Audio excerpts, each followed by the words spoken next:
এই বন্ধুরা, বৈশাখীর রান্নাঘরে আপনাদের সবাইকে স্বাগত। আশা করি সবাই ভালো আছেন, সুস্থ আছেন। আজকে আমি একটা নতুন রেসিপি আপনাদের সঙ্গে শেয়ার করতে চলে এসেছি, চিংড়ি মাছ ভাপার রেসিপি। প্রথমে আমি চিংড়ি মাছ ভালো করে বেছে ধুয়ে নিয়েছি।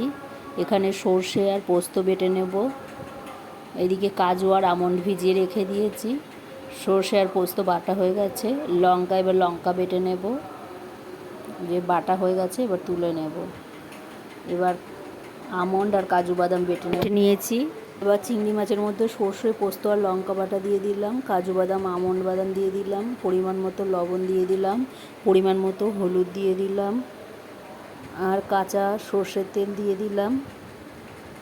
কাঁচা সর্ষের তেল দিয়ে ভালো করে মাখিয়ে নিতে হবে।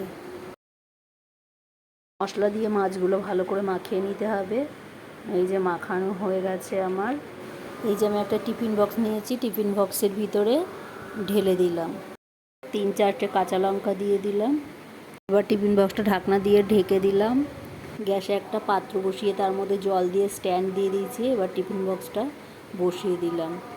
বসিয়ে ওপরে ঢাকা দিয়ে দিলাম 40 মিনিটের জন্য। গ্যাসটা কমিয়ে ঢাকা দেওয়া থাক। 40 মিনিট হয়ে গেছে। এবার আমি ঢাকনাটা খুলে গ্যাসটা নিভিয়ে ঠান্ডা করে নেব।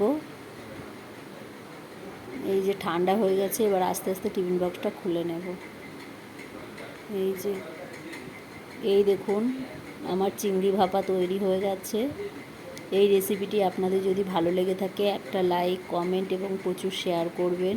আমার এই চ্যানেলে যেই বন্ধুরা নতুন, সাবস্ক্রাইব করে দেবেন এবং পাশের বেল আইকনটি প্রেস করে দেবেন নতুন নতুন রেসিপির ভিডিও পেতে। আপনারাও এইভাবে বাড়িতে তৈরি করে দেখুন। আপনাদের কেমন লাগলো কমেন্টে আমাকে জানাবেন।